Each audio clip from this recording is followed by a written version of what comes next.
एक बार की बात है, किसी गांव के मंदिर में महेश शर्मा नाम का एक प्रतिष्ठित साधु रहता था।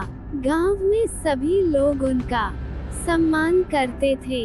उसे अपने भक्तों से दान में तरह तरह के वस्त्र, उपहार, खाद्य सामग्री और पैसे मिलते थे। उन वस्त्रों को बेचकर साधु ने काफी धन जमा कर लिया था। साधु कभी किसी पर विश्वास नहीं करता था और हमेशा अपने धन की सुरक्षा के लिए चिंतित रहता था।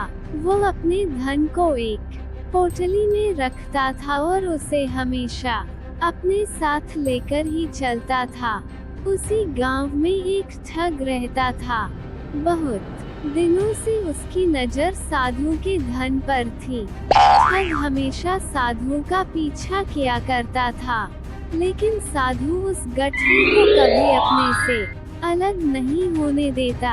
आखिरकार उस ठग ने एक छात्र का वेश धारण किया और उस साधु के पास गया। उसने साधु से मिन्नत की कि वो उसे अपना शिष्य बना ले, क्योंकि वह ज्ञान प्राप्त करना चाहता था। साधु तैयार हो गया और इस तरह से वह ठग साधु के साथ ही मंदिर में रहने लगा। ठग मंदिर की साफ सफाई से लेकर अन्य सभी कार्य भी करता था और ठग ने साधु की खूब सेवा की और जल्दी ही उसका विश्वास पात्र बन गया। एक दिन साधु को पास के गांव में एक अनुष्ठान के लिए आमंत्रित किया गया। साधु ने वह आमंत्रण स्वीकार किया और निश्चित दिन साधु अपने शिष्य के साथ अनुष्ठान में भाग लेने के लिए निकल पड़ा। रास्ते में एक नदी पड़ी और साधु ने स्नान करने की इच्छा व्यक्त की। उसने पैसों की गठरी को एक कंबल के भीतर रखा और उसे नदी के किनारे रख दिया।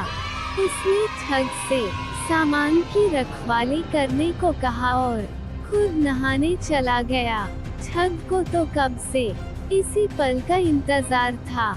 जैसे ही साधु नदी में डुबकी लगाने गया, वह रुपयों की गठरी लेकर चंपत हो गया।